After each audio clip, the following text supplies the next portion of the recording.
Fitristari dari Prodi Ilmu Kelautan Universitas Solo. Di sini saya akan menjelaskan tentang siklus hidrologi. Siklus hidrologi adalah salah satu siklus dari 4 jenis siklus yang ada di bumi, yaitu pertama siklus hidrologi atau siklus air, yang kedua siklus oksigen dan karbon dioksida, yang ketiga yaitu siklus nitrogen, yang keempat adalah siklus fosfor. Sebenarnya apa sih itu siklus hidrologi? Siklus hidrologi itu yaitu proses atau sirkulasi putaran massa air yang terjadi dari bumi ke atmosfer dan akan kembali lagi ke bumi. Karena bentuknya memutar terus menerus dan berlangsung secara terus menerus, itu yang menyebabkan air di bumi ini tidak habis. Jadi di sini saya ada poster. Di sini poster proses terjadi siklus hidrologi, yaitu di sini ada 4 bagian, ada evaporasi, transpirasi, kondensasi, dan presipitasi. Di sini nanti saya akan beri gambar jelasnya nanti dicuplikan di video ini. Jadi di sini saya akan menjelaskan gimana itu proses terjadinya hidrologi. Untuk proses terjadinya siklus hidrologi itu gimana? Jadi pada suatu saat karena adanya pemanasan pada sinar matahari, maka air yang ada di laut itu akan menguap melalui proses yang namanya evaporasi ini.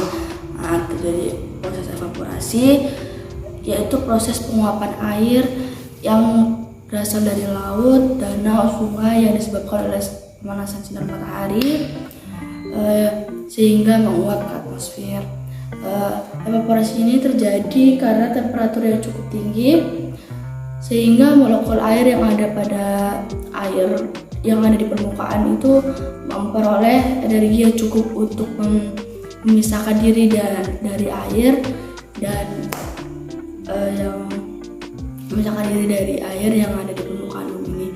Ya, airnya cukup menguap ke atmosfer. Dan untuk itu tahapan yang evaporasi. Dan ada juga penguapan yang terjadi pada tumbuhan. Biasanya itu disebut dengan namanya transpirasi. Transpirasi itu sendiri itu penguapan tetapi yang terjadi pada tumbuhan. Proses transpirasi ini terjadi ketika penguapan air tanah yang diserap oleh akar tumbuhan kemudian dialirkan melalui batang hingga ke daun lalu menguap ke atmosfer.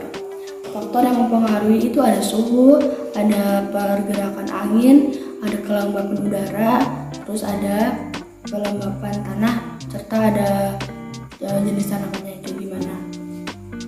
Itu untuk proses transpirasi.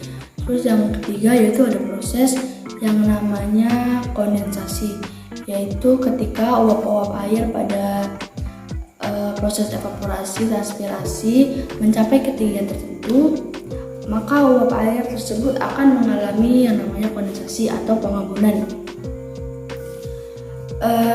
Kondensasi sendiri yaitu proses berubahnya uap air di atmosfer menjadi partikel es yang sangat kecil di suhu yang rendah. Partikel es yang saling mendekat sehingga akan menggumpal membentuklah awan. Kemudian pada saat awan-awan itu mencapai titik jenuh, itu akan menyebabkan terjadinya proses yang namanya presipitasi. Proses presipitasi itu yaitu proses yang terjadi karena turunnya kembali air dari atmosfer ke bumi.